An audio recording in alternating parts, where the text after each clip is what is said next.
Tai ką, sveiki visi, čia Šaivaras ir šiandieną susitinkame prie mano ūkio. Ir nuo kelintą dalis. Taigi praeitam video sakiau, mes darysime šitą ten karkasą, bet yra labai blogų naujienų. Aš negaliu daryti šito dalyko dėl to, nes pirma bėda. Aš sakiau, kad norėsiu išsikast, palaukit, bet kaip aš čia iškasiu viską, jeigu čia iššalia minusas. Ir dar minusas, kad turiu mažai medienos, o čia reiktų daug medienos. Tai blemba, nepykit, tai nedarysime to dalyko, ten pasiliksim vasarai.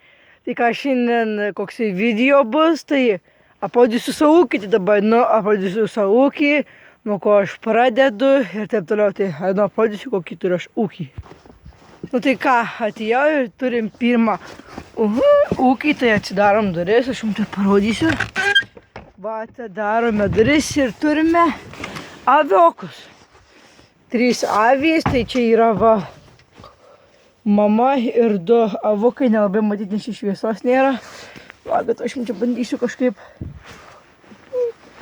Tai va, čia yra naujagimiai, nes jinai gimė. Yra labai maži, tai va turim baltą, juodą ir va mamą turim, jinai yra draugiška. Tai va turim čia baltą ir ten turim juodą. Tai atsivedė neseniai, atsivedė gal prieš 2 mėnesius. Tai va, dar parodysiu savus. Tai va, aš jas plėsiu. Tai va, taip plėsiu ir taip pradėsiu savo ūkį. Tai va, dabar parodysiu kitą savo ūkį, ten irgi yra avių. Tai va, atėjau.